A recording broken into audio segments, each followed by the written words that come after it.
హామిగోస్ నమస్తే. Welcome to TV5 and right now నా ముందున్న గెస్ట్ గురించి చెప్పే ముందు ఖచ్చితంగా ఒక 3 దశాబ్దాల నుంచి ఈయన చేసిన సీరియల్స్ మీరు ఖచ్చితంగా చూసే ఉంటారు. ఈయన చేసిన సినిమాలు కానివ్వండి అండ్ ఇండియా బుక్ ఆఫ్ రికార్డ్స్‌లో కూడా ఈయన చేసిన సీరియల్ ఎక్కింది. 'మనసు మమత' ఆల్మోస్ట్ ఒక డికేడ్ ప్లస్ అంటే 11 ఇయర్స్ ఆల్మోస్ట్ ఒక సీరియల్ నడవడం. అది కూడా ఒక ప్రాపర్ ప్రొడక్షన్‌కి ఒకటే ఛానల్‌కి నడవడం అనేది గ్రేట్ అని చెప్పొచ్చు. అనిల్ గారు ఉన్నారు మనతో పాటు మాట్లాడదాం. డైరెక్టర్ అనిల్ గారు. హాయ్ సార్ నమస్తే. నమస్తే.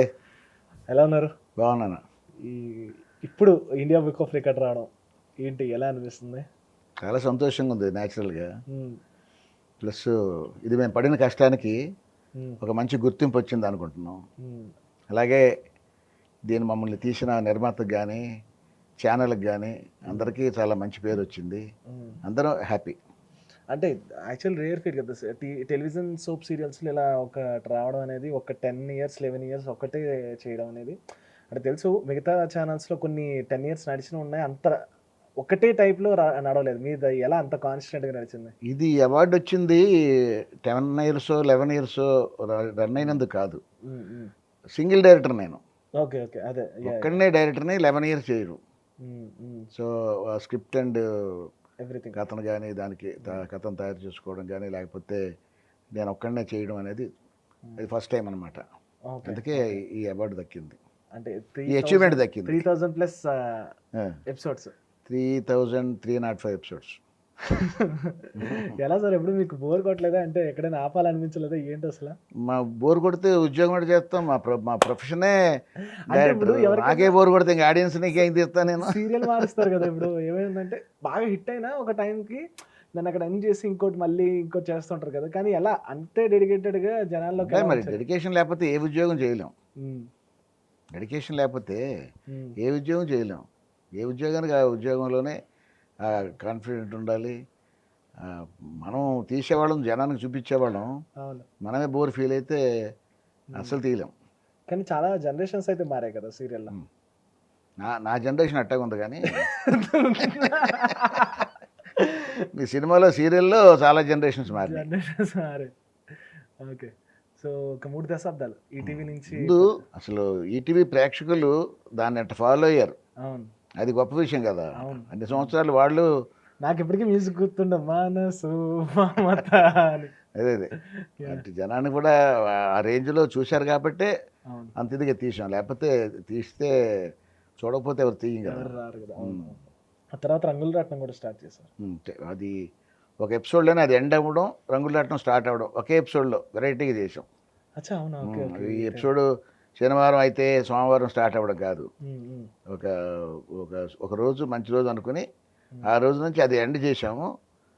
సగం పావుగంట, ఈ పావుగంట నుంచి ఇది స్టార్ట్ చేసాం కొత్త సీరియల్. అచ్చా! ఇది కొంచెం ఫ్రెషే, కొత్తగా చేసిన ఐడియా అనేది. అచ్చచ్చచ్చా! ఓకే. ఓకే.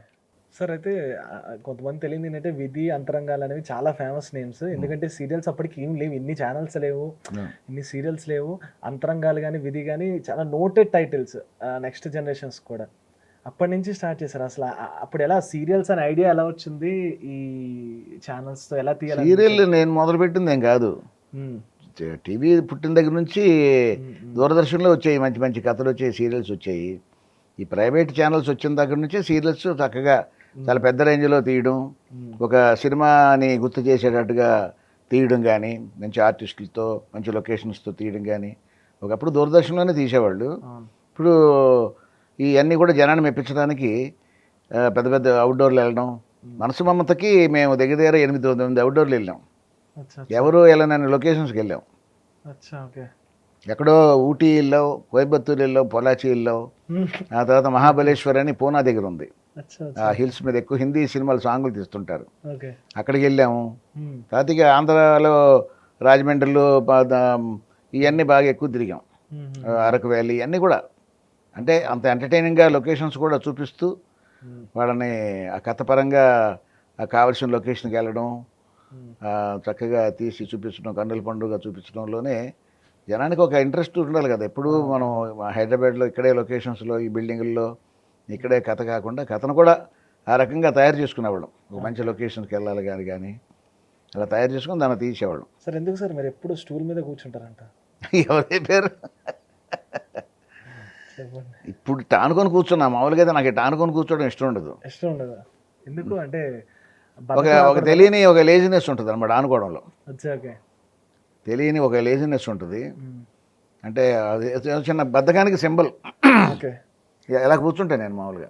ఓకే. స్టూల్ అయినా అంతే. ఎన్ని సంవత్సరాల నుంచి 30 ఏళ్ళ నుంచి అంటే టీవీ మానిటర్ ఉంటుంది నా ముందు. అవును. అవును. సో మానిటర్ చూడాలి కాబట్టి ఖచ్చితంగా కుర్చీలోనో దేని మీదనో కూర్చోవాలి. కానీ నాకు ఆ స్టూల్ మీద కూర్చుంటే రిలాక్స్‌గా, హ్యాపీగా ఆనుకోకుండా ఆనుకుంటే నాకు అదొక చిరాకు. అదే రీజన్. తెలీదు. అదోకే. ఎందుకు మీ సీరియల్ ఎవరు అందరూ చెప్పారు? స్పెట్స్ ఎందుకు పెట్టుకుంటారు అందరూ మీ సీరియల్‌లో? ఏ? మీ సీరియల్‌లో అందరూ ఎందుకు స్పెట్స్ పెట్టుకుంటారు ఎక్కువ? స్పెక్స్ అందరూ పెట్టుకోరు. అంటే మాక్సిమం అయితే ఏజ్ ప్రకారం పెట్టుకుంటారు. నేను పెట్టుకున్నట్టు. ఒక 10 మంది ఆర్టిస్టులుంటే నలుగురు, ఐదుగురు అయితే ఖచ్చితంగా అంటే ఆ స్పెట్స్ ఫ్రేమ్‌లో ఆ క్యారెక్టర్ అలా ఏజ్ ప్రకారం ఉండొచ్చు. లేదా బాగా చక్కగా చదువుకున్న కుర్రోడిని చూపించాలంటే హ్మ్. హ్మ్. కొంచెం కొంతమంది పెట్టుకుంటారు కదా! బాగా చదివిన వాళ్ళకి చెత్తవారం వచ్చుండొచ్చు. హ్మ్. వాళ్ళు పెట్టుకోవచ్చు.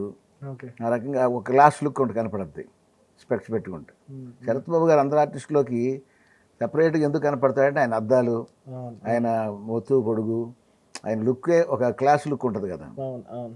సో ఆయన సైటు ఉండేవాళ్ళు కొంతమంది వేరేగా ఉంటారు కానీ హ్మ్. కళ్ళద్దాలు పెట్టడానికి మెయిన్ కారణం అది వాళ్ళ స్టేటస్ని బట్టే. స్టేటస్ సింబలే. హ్మ్. ఒక ఏజ్‌కి వచ్చిన క్యారెక్టర్లు అంటే ఖచ్చితంగా పెట్టాలి. అంటే నేను విన్నది మీ దృష్టిలో విలన్ అంటేనే గడ్డం ఉండాలి. హీరో ఉంటే గడ్డం ఉండకూడదు అంటారు. ఎందుకలా? ఇప్పుడు నువ్వు కూడా గడ్డం పెట్టుకున్నావు. నాకింక తప్పలేదు. నేను తీసాననుకోండి సార్. నాకు తీస్తే కొంచెం ఏజ్ తగ్గుతదని ఫీలింగ్ ఉంటది. చూసిన ప్రతి ఒక్కడు ఏంటది గడ్డం తీసేస్తావని ఎందుకని అంటారు. ఇప్పుడు గాడి కోసం తప్పక పెట్టుకోవాల్సి ఇప్పుడు వస్తుంది. ఆర్టిస్ట్ అంటే సినిమా అనే టీవీ అయినా గడ్డమే. అవును. అది ఎందుకో మరి అలాగా వచ్చింది. ఒక రఫ్ లుక్ ఒకప్పుడు మేము సినిమాలు చేసేటప్పుడు హ్మ్. ఒక రౌడీ అంటే ఒక గిరిజాల జుట్టు, హ్మ్. ఒక గడ్డం, ఒక తిరిగిన మీసం, ఇలాగ ఒక టీ షర్ట్ బనీను హ్మ్. ఇలా ఉండేది గెటప్. ఇప్పుడు అసలు పోలీస్ ఇన్స్పెక్టర్ అయినా గడ్డమే. అవును. ఒక డిపార్ట్మెంట్లో గడ్డం ఉంటే దానికి క్లీన్ షేవ్ ఉండాలి కదా! ఒక ఆర్మీ అంటే క్లీన్ షేవ్ ఉండాలి. అవును. ఇన్స్పెక్టర్ అంటే క్లీన్ షేవ్ ఉండాలి. జనరల్‌గా అవును. డిపార్ట్మెంట్ అవును. ప్రకారం అది రూల్స్ ప్రకారం. కానీ ఇప్పుడు ఏ డిపార్ట్మెంట్‌కి గడ్డం అడ్డం రావట్లా. హ్మ్. అది గడ్డం మహత్యం. ఒక స్టైల్ వచ్చిందంటే ఒక ట్రెండ్ హ్మ్. అలా వెళ్ళిపోతుంటాయి అంతే ఇలాగ. హ్మ్. బెల్ బాటమ్ ప్యాంట్లలాగే. తర్వాత ఇప్పుడు అందరూ కూడా ఎక్కువ జుట్టు. హ్మ్. 'బాహుబలి' వచ్చిన దగ్గర నుంచి ఎక్కువ జుట్టు. అందరికీ మొత్తం ఎక్కువ జుట్టు అదొక గ్లామరు. ఎందుకు సార్ ఆల్మోస్ట్ ఒక 10, 13 సినిమాలు తీసి సీరియల్స్ వైపు ఎందుకు టర్న్ అయ్యారు? అంటే 'శోభన్ బాబు' గారితో చేశారు, 'కృష్ణ' గారితో చేశారు.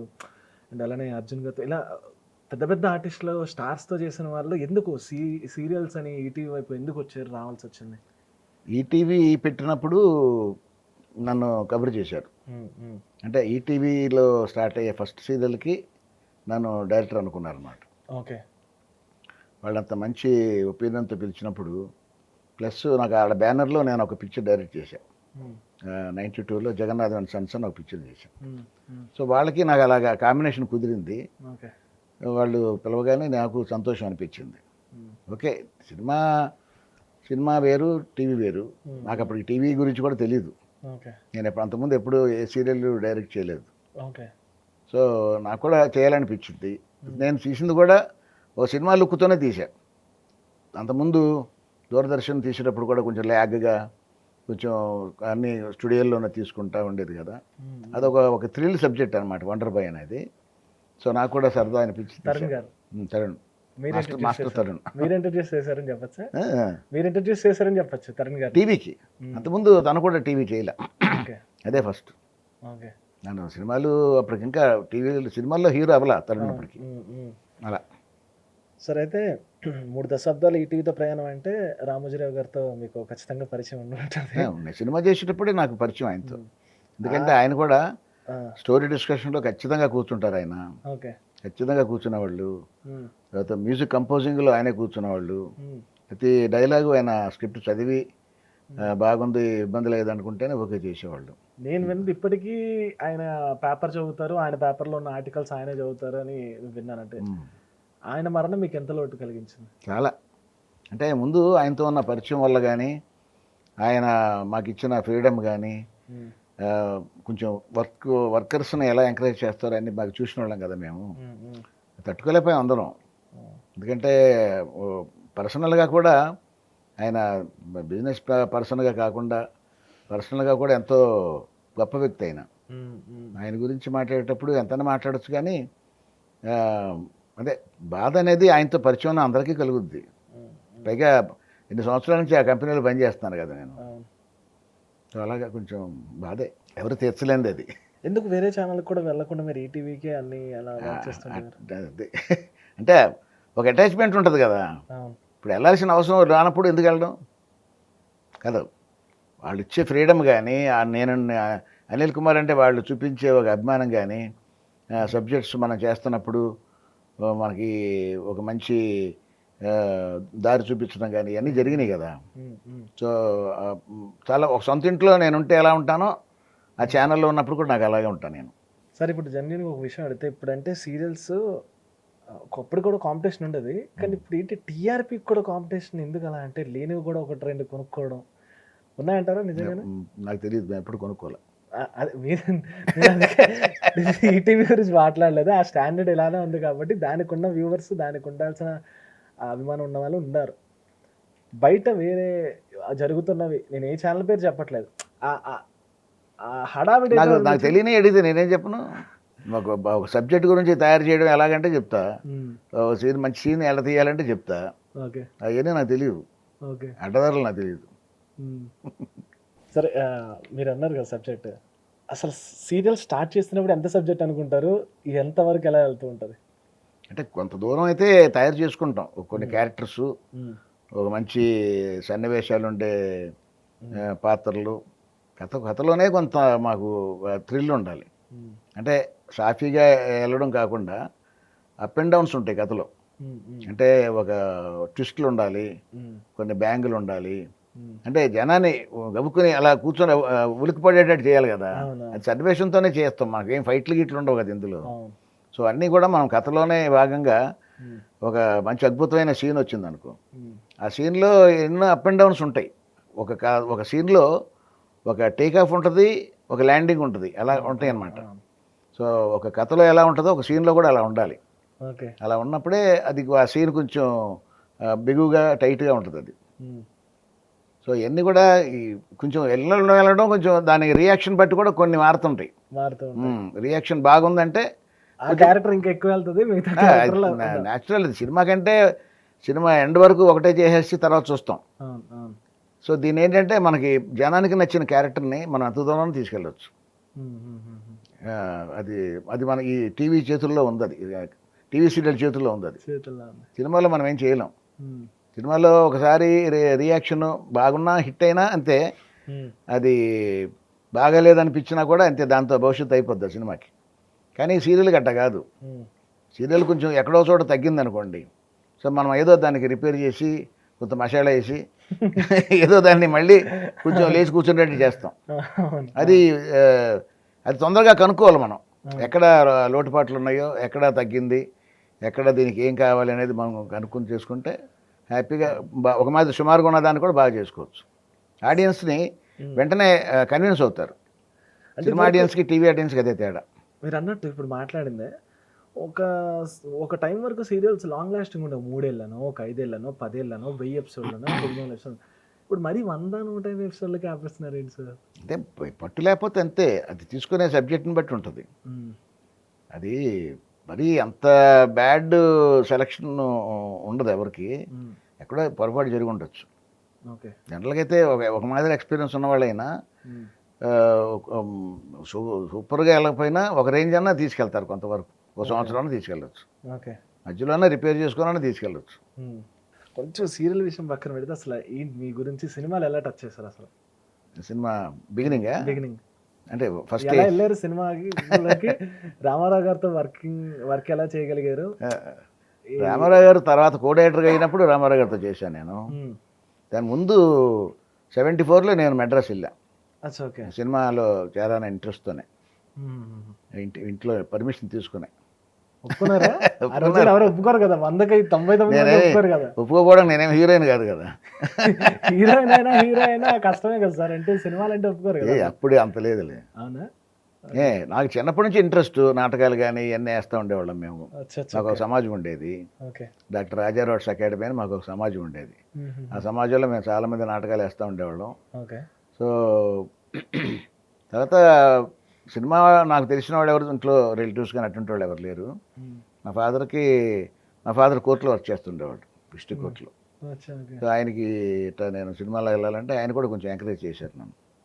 ఆయన కోర్టులో ఏదో కానిస్టేబుల్ ఒక ఆయన మెడ్రాస్ పని మీద వెళ్తుంటే నేను ఒక్కడిని వెళ్ళకుండా ఆయన నాకు తోడిచ్చి, మా ఫ్రెండ్స్ ఎవరో మెడ్రాస్ నుంచి నాకు లెటర్ రాశారు, ఇట్లా అవకాశాలు ట్రై చేస్తే వస్తాయంటే అప్పుడు నేను కూడా వెళ్ళాను అనమాట. సో ఈ కానిస్టేబుల్ వెళ్ళి మెడ్రాస్ కొత్త కాబట్టి ఆ పర్టికులర్ నా రూమ్కి తీసుకెళ్ళి వాళ్ళు ఉన్నారు, మా ఫ్రెండ్స్ ఉన్న రూమ్కి నన్ను వాడి చేతుల్లో పెట్టి అప్పచెప్పాడు. వేరే పని మీద వెళ్ళాడు ఆయన. సో అక్కడ నుంచి ఇక ట్రయల్స్ చేసాం కొంతకాలం. సో తొందరగానే దొరికింది నాకు అసిస్టెంట్ డైరెక్టర్గా, అప్రెంటిస్గా ప్రత్యేగాత్మ గారు అని డైరెక్టర్. ప్రత్యేగాత్మ గారు చాలా పెద్ద డైరెక్టర్ ఆయన. ఆయన దగ్గర ఆడపిల్లల తండ్రి అని కే వాసు గారు డైరెక్టర్ ఆయన. వాళ్ళిద్దరు, ప్రత్యేగాత్మ గారు కొడుకు, వాసు గారు. సో అది నా ఫస్ట్ సినిమా 74. డైరెక్టర్ డెబ్యూ ఎప్పుడైంది సార్ మీకు? డైరెక్టర్ 84. ఫస్ట్ హీరో నరేష్, పెద్ద నరేష్ గారితో. ఊహా సుందరి. ఓకే. నళిని, నరేష్. ఓకే. అప్పటి నుంచి ఒక 13-14 సినిమాలు తీశారు. 13. శోభన్ గారితో వర్క్ చేశారు. శోభన్ గారు హీరోగా పుణ్య దంపతులని రామలింగేశ్వర గారని ఒక ప్రొడ్యూసర్ ఉన్నారు. ఓకే. ఆయన అంతకుముందు కిరాయి కూటిగాడు, కంచుగాగడు అని పెద్ద సినిమాలు, పెద్ద ప్రొడ్యూసర్ ఆయన. ఓకే. సో ఆయన దానికి ఒక 4 సినిమాలు చేశాం. అనురాగబంధం అని ఒక సినిమా, అనాథగాడిదని, అది కట్నాల మీద బ్యాందీ డౌరీ అని ఒక స్లోగన్ పెట్టి చేసాం. భానుప్రియ హీరోయిన్. అది మంచి హిట్ అయింది. ఇప్పుడు శోభన్ బాబు గారు అనగానే మీకు గుర్తొచ్చేది ఏంటి సార్? రింగ్. బాగుండేవాళ్ళు ఆయన. అదొక చూసేటప్పుడు మీకు ఏం గుర్తొచ్చింది? ఆయన చిన్నప్పుడు చాలా సినిమాలు చూసి వెళ్ళిన వాళ్ళం కదా రామారావు గారితో అందరితో.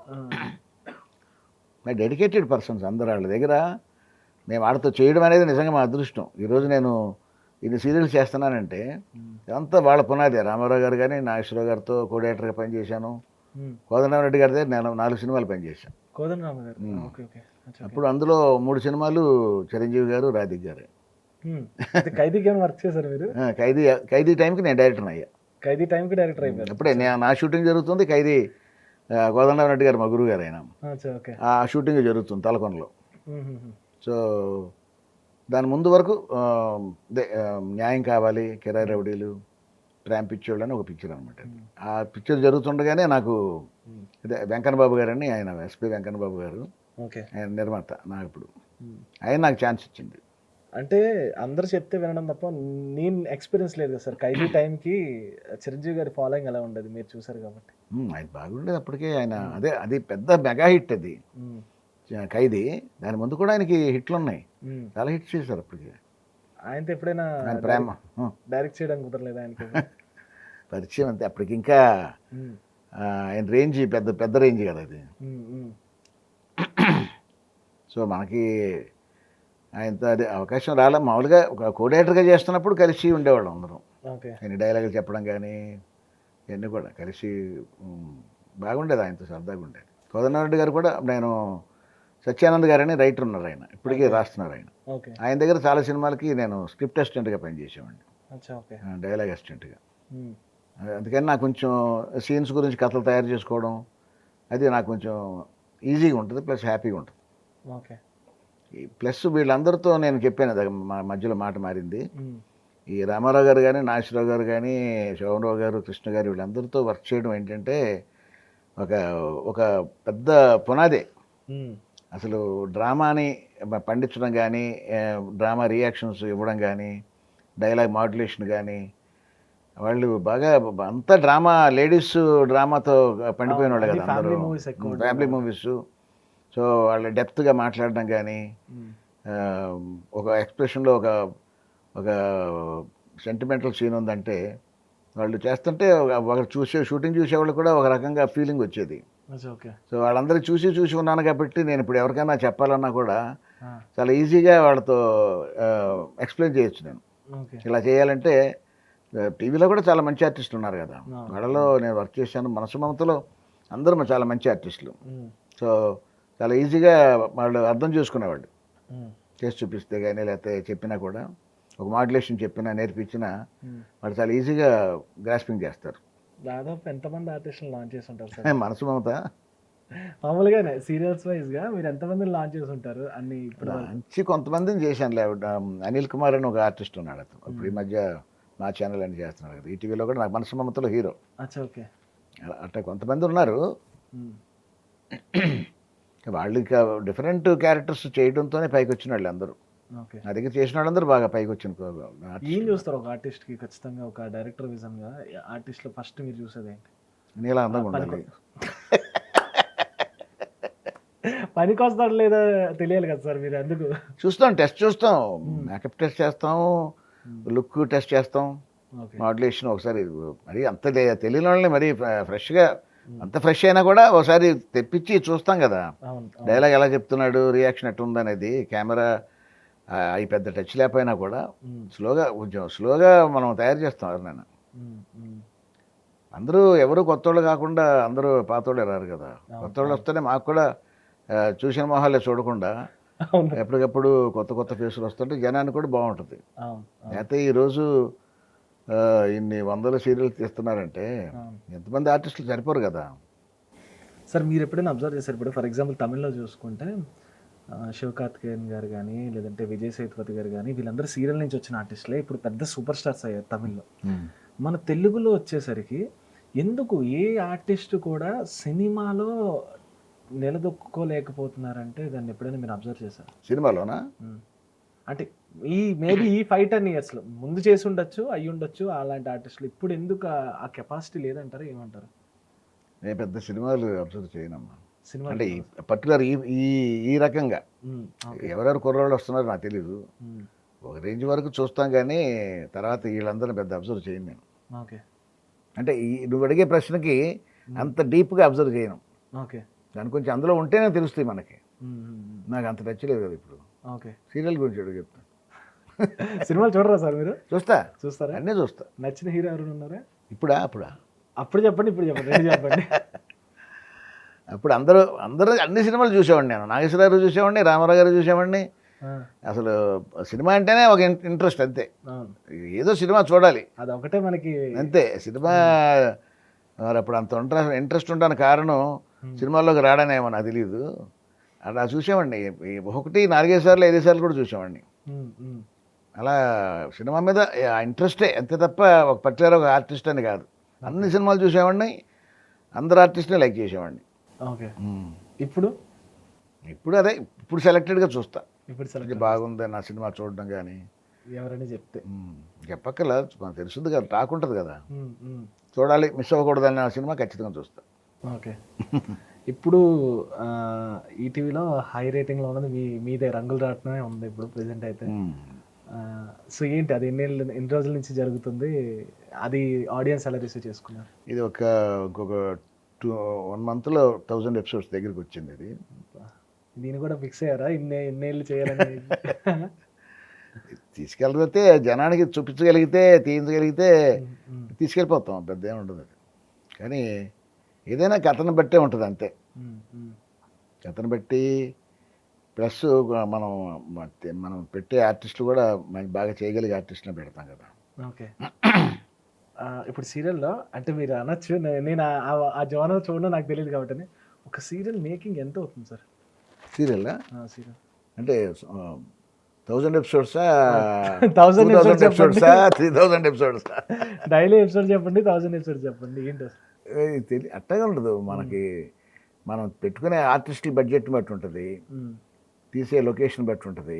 ఒకడు మామూలుగా చిన్న పెంకుటింట్లో తీయచ్చు సీరియల్ అంతా, ఒకళ్ళు రోజుకి 25,000 పెట్టే బిల్డింగ్లు కూడా ఉన్నాయి, అలా తీయచ్చు. మనం తీసుకున్న సబ్జెక్టుగా ఉండే బ్యాక్గ్రౌండ్ని బట్టి దానికి బడ్జెట్ ఉంటుంది. ప్లస్ అందులో ఉండే ఆర్టిస్టులను బట్టి కొంచెం ఫ్రెష్ ఆర్టిస్టులు, చక్కగా స్టేజ్ ఆర్టిస్టులు అలా ఉన్నారనుకోండి, కొంచెం బడ్జెట్ తగ్గుద్ది. బాగా ఫేమ్లో ఉన్న హీరోలు హీరోయిన్లు అనుకోండి, డెఫినెట్గా వాళ్ళ బడ్జెట్ ఎక్కువ ఉంది కదా. అంతేగాని పర్టికులర్గా ప్రతి సీరియల్కి ప్రతి ఎపిసోడ్కి ఇంతే వద్దని లెక్కలేదు. మనం తీసేదాన్ని బట్టి ఉంటుంది. అప్పటికి ఇప్పటికి ఫాస్ట్నెస్ ఏమైనా పెరిగిందా, అలానే ఉందా సీరియల్స్ అందరివి? అంటే లైక్ ఇప్పుడు డైలీ ఇన్ని ఎపిసోడ్స్ మేకింగ్ సైడా? మేకింగ్ సైడ్ స్పీడ్ పెరుగుద్ది, స్పీడ్గానే తీస్తున్నారు. అంటే పట్టుకొని కూర్చొని చెక్కడం లేదు. ఆ, కొంచెం స్పీడ్లో అంటే కొంచెం ఒక్కొక్కసారి ఆర్టిస్టులు కూడా బాగా ట్రైన్డ్ ఆర్టిస్టులు ఉంటే స్పీడ్ అయిపోద్ది జనరల్గానే. ఉమ్, వాళ్ళకి కూర్చోబెట్టి నేర్పించి రియాక్షన్స్ నేర్పించి అన్నీ చేసామనుకో ఆ. డెఫినెట్గా లేట్ అవుద్ది. అది ఎప్పటి వరకు చేసేవారు మీరైతే? ఇప్పుడు ఏ ఇయర్ వరకు చేశారు మీరు అలా? ఇది నేనా ఉమ్, ఇప్పుడు కూడా అట్లా చేస్తుంటాం మేము. ఉమ్, ఇప్పుడు కూడా కొంచెం సరిగ్గా చేయలేని ఆర్టిస్ట్కి టైం తీసుకుంటాం. ఓకే. చేసే ఆర్టిస్ట్ అయితే ఒక షాట్లో ఓకే అయిపోద్ది. లేదంటే 10 షాట్లు 15 షాట్లు తీసిన సందర్భాలు కూడా ఉన్నాయి. 10-15 షాట్లు కూడా? రాకపోతే ఏం చేస్తాం మరి. ఇప్పుడు అనుకోండి సినిమా అనుకోండి, ఓకే ఒకటి అయిపోయింది, ఆ బాబు క్యారెక్టర్ తీస్తే ఇంకోటి తెచ్చేస్తారు 2-3 రోజులు. కానీ సీరియల్ అలా కాదు కదా, క్యారెక్టర్ కనెక్ట్ అయిపోయిన తర్వాత కరెక్ట్గా చేయలేకపోతే ఏం చేస్తారు మరి ఇప్పుడు? అంటే మరీ అంత తెలియకుండా చెయ్యం. ఉమ్, ఆర్టిస్ట్ మధ్యలో మార్చుకొని ఉమ్, మేము ఏ టైప్ క్యారెక్టర్ ఆ క్యారెక్టర్ని ముందే మనం గెటప్ కానీ ఆ స్టైల్ ఎలా చేస్తాడు ఒక మెతుకు పెట్టుకుంటే సరిపోద్ది కదా మనకి. అవును, అవును. ఆర్టిస్ట్ చేయగలడా లేదా అని. లేకపోతే ఒక షాట్కి 2 షాట్లు తీస్తాం, ఉమ్, లేకపోతే ఒక రోజు ముందే డైలాగ్ ఇచ్చేస్తాం చదువుకోమని. అది ప్రాక్టీస్ చేసుకుంటారు వస్తారు. అంతే. దాంట్లో ఆర్టిస్ట్ వెంటనే సగంలో మార్చేస్తే చూసే ఆడియన్స్కి సడన్గా నిన్నటి వరకు ఒకటి కనపడ్డాడు వాళ్ళు ఏంటి ఇంకోటి వచ్చాడు అనుకుంటారు కదా. అవును, అది పెద్ద అంత ఆరోగ్యకరమైన మ్యాటర్ కాదు అది. అవును, అవును. ముందు నేర్పించడమే, నేర్చుకోకుండా ఎవరు వస్తారు. సార్ ఇప్పుడు ఒక సీరియల్ కథ అనుకునేటప్పుడు ఫస్ట్ మీకు ఏ ఆడియన్స్ని టార్గెట్ చేసి చేస్తారు? ఇది ఏ ఆడియన్స్ని టార్గెట్ చేసి చేస్తారు? అందరు ఆడియన్స్ని చూస్తాం. అందరూ అంటే ఇప్పుడంటే నేను ఈ మధ్య చూస్తున్నాను ఏంటంటే మగవాళ్ళు కూడా ఎక్కువ సీరియల్స్ చూస్తున్నారు. ఒకప్పుడు అంటే చూస్తారు. ladies కదా. ఇప్పుడు ప్రైమ్ టైం అని ఉంటుంది కదా, అవును. 6 o'clock నుంచి అంటే అప్పుడు ఆఫీస్ నుంచి వచ్చేసిన వాళ్ళు ఉమ్, ఉమ్, ప్లస్ వాళ్ళకి కావలసిన కొన్ని మ్యాటర్స్ కూడా ఉంటే వాళ్ళు కూడా ఇంట్రెస్ట్గా చూస్తారు. ఉమ్, లేదంటే ఆడవాళ్ళు చూస్తున్నారు కదా అని చెప్పి ఆయనకి భోజనం పెట్టేవాడు ఎవరు లేకపోతే ఆయన కూడా కూర్చొని చూడడం కాదు. ఆయన కూడా కొంత కంటెంట్, మగవాళ్ళు కూడా కొంచెం కంటెంట్ ఉందనుకోండి, చూసే ఇంట్రెస్ట్ ఉన్న మ్యాటర్లు ఉన్నాయనుకోండి, ఆయన కూడా చూస్తాడు. ఫ్యామిలీ సబ్జెక్ట్ లాగా మేము అందరం తీసేది. అవును, అవును. సో అందుకని అందరూ ఇంటిలబాది కూర్చొని చూసినట్టే ఉంటుంది, చూడలేనట్టు తీయకూడదు. ఓకే. ఇంటిలబాది కూర్చొని చూడలేని పద్ధతిలో తీయకూడదు. అలా ఏం తీయలేరు కదా సార్, ఎవరు తీయలేరు. అంటే దానికి కూడా కొంచెం మనకే ఓన్ సెన్సార్ ఉండాలి. ఓకే. మనకే ఒక సెల్ఫ్ సెన్సార్ అనమాట. సీరియల్లో సెన్సార్లు ఏమి ఉండవు కదా సార్? లేదు, అదే మనకే ఉండాలంటున్నా. మనమే కొంచెం పద్ధతిగా తీస్తే అది అందరికీ హ్యాపీగా, ఎవరు చిన్నపుచ్చుకోకుండా, ఎవరికి ఇబ్బంది లేకుండా కుటుంబం అంతా హ్యాపీగా కూర్చొని చూడవచ్చు. ఎప్పుడైనా ఇది ఎక్స్పెరిమెంటల్ సీరియల్ ఏమైనా చేయడం జరిగిందా మీ దాంట్లో? చేయలే, చెయ్యం. అంత కరెక్ట్గా చెయ్యరు కూడా. కానీ తెలిసి ఎవరు చేతులు కాల్చుకోరు. ఎందుకు సార్ ఇప్పుడు సినిమాలు ఏంటంటే ఒక్కొక్కసారి అలాంటి సినిమాలు క్లిక్ అవుతాయి. ఆడియన్స్లో ఒక బ్రేక్ రావాలి అంటే రోజు రొటీన్ సబ్జెక్టులు చూస్తున్నాం సినిమాలు, ఎప్పుడు చూసినా కొట్టుడు సినిమాలో, లేకపోతే ఫైట్ సినిమాలో, లేకపోతే ఏదో ఇంకొక రకమైన చాలా రకాల సినిమాలు ఉంటాయి కదా. సో వాటిల్లో చూసిన జనపైన విసిగిపోయిన జనం సడన్గా ఏదన్నా ఒక ఆఫ్ బీట్ పిక్చర్ కానీ లేకపోతే ఒక ఎక్స్పెరిమెంటల్ ఫిల్మ్స్ కానీ వస్తే ఖచ్చితంగా చూస్తారు. ఒకసారి అట్లా వచ్చిన సినిమాలు కూడా సక్సెస్ అయిన కూడా ఉన్నట్టున్నాయి కొన్ని. ఎందుకంటే అయితే మాత్రం ఎక్స్పెరిమెంటల్ చేయం. ఎక్స్పెరిమెంట్ అంటే చేయొచ్చు, కొన్ని క్యారెక్టర్స్ అలా చేస్తాం, టోటల్ సీరియల్ చెయ్యం. ఒక పర్టికులర్ ఒక క్యారెక్టర్ని తీసుకొని దాన్ని ఎక్స్పెరిమెంటల్గా ఇలా అయితే ఎలా బిహేవ్ చేస్తుంది క్యారెక్టర్, దీని రియాక్షన్ ఎలా ఉంటుంది అలా. ఇప్పుడు ఒక లాయర్, రెగ్యులర్గా ఒక లాయర్ ఉన్నాడు అనుకోండి, ఒక లాయర్ మనకి ఏదన్నా అతను ఒక ఎక్స్టెంపర్ లాయర్ అనుకోండి. సో అతను మనం ఒక రకంగా ఏదో ఎక్కువగా ఉన్మాదిలాగా కనపడతాడు, కానీ అతనికి ఎక్కువ తెలివితేటలు ఉన్నప్పుడు ఎక్కువగా ఒక మైల్డ్గా ఏదో ఒక పిచ్చోడేమో అనిపిస్తుంది అతని మాటల్లో, కానీ అతను విపరీతమైన తెలివిగలవాడు అలా చూపిస్తాం. ఒకసారి క్యారెక్టర్ రెగ్యులర్ క్యారెక్టర్ లాగా ఒక హీరో లాగా కనిపించే క్యారెక్టర్ లాగా ఉండవు, చూడడానికి ఒక అతను పైత్యం లాగాను అట్లా ఉంటాడు, కానీ అతను మాట్లాడే అన్ని నిజాలు ఉంటాయి. అలాంటి క్యారెక్టర్స్ కొన్ని ఉంటాయి, చాలా డిఫరెంట్ క్యారెక్టర్స్ ఉంటాయి. కొన్ని విసిగిపోయిన క్యారెక్టర్లు, ఒక వెక్స్ అయిపోయిన క్యారెక్టర్స్ ఉంటాయి కొన్ని. ఏంటంటే అదేం మాట్లాడినా ఒక రకంగా ఏదో శూన్యంలో చూసి మాట్లాడడం, లేకపోతే సామెతలు చెప్పుకుంటూ మాట్లాడడం, ఇలా మనం చూపిస్తాం. మేము చూపించడానికి అలా చూపిస్తాం. అతనిలో ఒక ఎక్కువ తెలివితేటలు కలవడం చెప్పడానికి. విపరీతమైన తెలివితేటలు వస్తే కూడా ఒక రకంగా బిహేవ్ చేస్తారు కదా వాళ్ళు. సో అలా చెప్పడానికి మనం ఎక్స్పెరిమెంటల్ క్యారెక్టర్స్ కొన్ని చేస్తాం అంతే తప్ప పర్టికులర్గా అలాంటి సబ్జెక్టు ఎక్స్పెరిమెంటల్ సబ్జెక్ట్స్ లాగా పెద్దగా చేయరు. ఏదైనా ఒక చిన్న ఎపిసోడ్స్ కొన్ని తక్కువలాగా అంటే ఒక టెలిఫిలిం అనుకోండి, ఒక టెలిఫిలిం తీస్తే అలా చేసుకోవచ్చు. అంటే ఒక ఎపిసోడ్తో అయిపోద్ది. ఇప్పుడు దానికి సీరియల్ మీద అంటే దాని మీద బిల్డ్ అయ్యి ఉంటుంది కదా, దాని మీద అంతస్తులు కట్టుకుంటూ వెళ్తుంటాం మేము. అంతస్తుల మీద అంతస్తులు. సో ఇలాంటి వాటి మీద పునాదుల దగ్గర ఆగిపోద్ది. ప్రయోగాలు చేయకూడదు, జాగ్రత్తగా వెళ్ళారంటారు అంతే. అంతే, దేనికైనా ఇది ఒక రకమైన బిజినెసే కదా, జనాలతో చూపించడం, వాళ్ళని ఎంటర్టైన్ చేయడం. ఇది కొంతమందికి నచ్చవచ్చు, కొంతమంది నచ్చకపోవచ్చు. ఎక్స్పెరిమెంట్ ఎప్పుడు కూడా డేంజరే. దాన్ని జనానికి నచ్చే పద్ధతిలో తీయాలి. ఎక్స్పెరిమెంట్ అయినా కూడా జనానికి చూడడానికి ఇష్టపడేటట్టుగా తీయాలి. ఇప్పుడు యూజువల్లీ ఎవ్రీ వీక్కా మంత్కా ఇలా రివ్యూస్ ఉంటాయి సీరియల్ని, మళ్ళీ ట్విస్ట్లు కానీ మార్చడం కానీ ఇలా ఎప్పటికెప్పుడు ఉంటూ ఉంటాయి. అట్లా పర్టికులర్గా ఒక్కొక్కళ్ళు ఒక్కొక్క స్టైల్లో ఉంటుంది. అది మేము ముందే రాసుకునేటప్పుడే చేసుకుంటాం. ఓకే. ఏదన్నా చిన్న చిన్న ఏదన్నా ఒక ఎత్తుపత్తులు కొంచెం అదే డ్రామాటిక్ సీన్స్లో ఏదన్నా షాక్ లాగా జనానికి ఉలికిపడేటట్టు చేయాలంటే అది అప్పుడే సీన్ రాసుకునేటప్పుడే మళ్ళీ కొంచెం జాయిన్ చేస్తాం. అన్నీ ముందే చేయక్కర్లా, అప్పుడప్పుడు కొంచెం మారుస్తాం. దానికి పెద్ద ఒక వారానికి ఒకసారి, నెలకు ఒకసారి కాదు. షూటింగ్ జరిగే ప్రతిరోజు మాకు అక్కడికక్కడే ఆలోచిస్తుంటాం కదా. సో ఇది ఇంకా స్పీడ్గా ఉండాలో లేకపోతే ఏదైనా షాకింగ్గా ఉండాలి జనానికంటే మళ్ళీ దానికి ఇంకేదన్నా రిపేర్ చేయడం. రిపేర్లు ఎప్పుడూ జరుగుతుంటాయి. ఓకే. ఇప్పుడు వసంత కోకిల కూడా ప్యారలల్గా చేస్తున్నారు సార్. ఇది రంగుల రత్నం వసంత. అది మధ్యాహ్నం 1 గంటన్నర కదా. అంటే అదొక షెడ్యూల్, ఇదొక షెడ్యూల్. నేను విన్నది ఏంటంటే మీరు ఇప్పుడు ఏంటి ప్రతిదీ కాస్ట్యూమ్స్తో కూడా మీరే దగ్గర ఉండి చూసుకోవడం. అంటే అది ఏ డిపార్ట్మెంట్ ఆ డిపార్ట్మెంట్ ఉన్నా ఏ కాస్ట్యూమ్ ఎవడ వేసుకోవాలి, ఎందుకు వేసుకోవాలి, ఇది కూడా చూసుకుంటారు. అంటే సినిమా నుంచి వచ్చిన వాళ్ళు ఒక లెసన్స్ నేర్చుకొని వస్తాం మేము ఇక్కడికి. ఎక్స్పీరియన్స్ మీద ఆ మాత్రం చెప్పకపోతే ఎలాగా. అంటే కొన్ని క్యారెక్టర్స్కి కొన్ని రకాలు డ్రెస్సు కాస్ట్యూమ్ డిజైనింగ్ ఉంటుంది. సో ఒక సీన్కి హీరోయిన్ శారీ ప్లెయిన్గా ఉండాలా, లేకపోతే పువ్వులతో ఉండాలా, లేకపోతే రిచ్గా ఉండాలా, లేకపోతే మీడియం ఉంటే సరిపోద్దా, ఇవన్నీ కూడా ఆ సీన్ బట్టి ఉంటుంది. సార్ ఇప్పుడు మీరు అన్నదాన్ని నేను అడుగుతాను సార్. ఇప్పుడు ఆడియన్స్ పాయింట్ ఆఫ్ వ్యూలో చెప్పండి, నిజంగా ఆడియన్స్ అక్కడ ఎమోషన్ పట్టించుకుంటాడా, వాళ్ళు ఏం వేసుకున్నారో డ్రెస్సులు పట్టించుకో, అంటే లైక్ ఆ ఇంపాక్ట్ ఎలా ఉంటుంది ఆడియన్స్ పాయింట్ ఆఫ్ వ్యూలో? ఇప్పుడు నువ్వు నటించడం ఎలా ఉన్నా కూడా ముందు ఆడియన్స్ కళ్ళు వేసుకున్న మేకప్ మీద, వేసుకున్న గెటప్ మీద కూడా ఉంటుంది కదా. ఇప్పుడు ఒక సారఫుల్ డైలాగ్ చెప్తూ కన్నీళ్ళు పెట్టుకుంటూ ఒక జిగేలు మన డ్రెస్ వేసుకుంటే బాగుంటుంది? అది బాగోదు కదా. ఒక హ్యాపీగా ఉన్న సీన్ ఉంది, హ్యాపీగా ఉన్న సీన్ చూపించాలంటే ఇలా నల్ల డ్రెస్ వేసుకుంటే బాగోదు కదా. అలాగా అందుకని సీన్కు తగ్గట్టుగా కాస్ట్యూమ్. ఎందుకంటే ఆ కాస్ట్యూమ్ వల్ల కూడా ఆ సీను రక్తి కడుద్ది. మ్యాచ్ అవ్వాలన్నీ. వేసుకున్న మేకప్ బ్రైట్గా ఉండకూడదు. చిన్న ఒక ట్రాజిడీ సీన్ అనుకోండి, చిన్న చిరుగడ్డం, అలా చాలా పాయింట్లు ఉన్నాయి. అది అందరికి తెలిసిన వాళ్ళకి అది పెద్ద కొత్త ఏం కాదు. అదే ఆడియన్స్ తెలియదు. ఇప్పుడు ఆడియన్స్ ఇప్పుడు ఇదివరకులా కాదు. ఇప్పుడు అందరూ చాలా తెలివిగా ఆలోచిస్తారు. అంతేనా?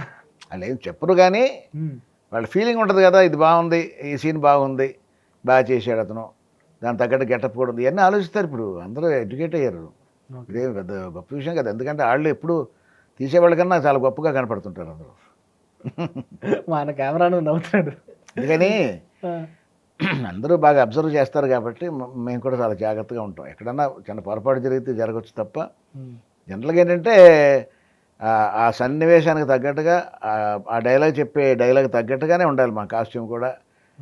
ఎక్స్ప్రెషన్ కానీ దానికి తగ్గట్టు మొహం మీద ఉన్న మేకప్ కానీ హెయిర్ స్టైల్ కానీ. ఒక నీట్ క్యారెక్టర్ ఇప్పుడు నీట్గా ఉంటారు కదా. ఒక పోలీస్ ఆఫీసర్ అంటే డిఫరెంట్, ఒక గడ్డం లేకుండా నీట్గా క్లీన్ షేవ్తో ఉంటారు. ఒక ఆర్మీ క్యారెక్టర్ అంటే అంతే. సో కొన్ని క్యారెక్టర్లు ఎలా బిహేవ్ చేసినా ఎలా వేసుకున్నా పెద్ద పట్టించుకోరు. పర్టికులర్గా కొన్ని క్యారెక్టర్లు మాత్రం మనం అది జనానికి కరెక్ట్గా ఇచ్చినట్టు ఇవ్వాలి, వాళ్ళని సరిగ్గా చూపించాలి. చూపించకపోతే జనం తీసేవాడికి ఏమైనా తెలియదు అనుకుంటారు. అంటే పర్సనల్గా మీ కెరియర్లో బిగ్గెస్ట్ హై పాయింట్ అంటే ఏం చెప్తారు? సీరియల్ అయినా ఎనీథింగ్, మీరు చేసిన సినిమాలు కానీ సీరియల్స్ కానీ మీరు చేసిన ఏ వర్క్ అయినా ఇది నా బిగ్గెస్ట్ హై పాయింట్ అంటే ఏం చెప్తారు? ఈటీవీలోనే నాకు ఉన్నాయి. ఫస్ట్ విధి. ఆ విధి చాలా గొప్ప సక్సెస్ అది అప్పట్లో, ఆ రోజుల్లో. అవును. 2000లో స్టార్ట్ అయింది, 2001, 2002. హ్మ్. అందులో కూడా అంతే, చాలా కథ విషయం కానీ, సుమన్ గారు చేసిన కథ కానీ, హ్మ్. దానికి డైలాగ్ కానీ ఇవన్నీ కూడా చాలా తీయడంలో కూడా ఆర్ఎఫ్సిలో తీసాం అది. హ్మ్. చాలా బాగుంటుంది అది. అవును. ఒక అవును. ఒక అద్భుతమైన ఫ్రెండ్షిప్కి ఒక ఒక దీనిలాగా అనమాట గుర్తు. ఓకే.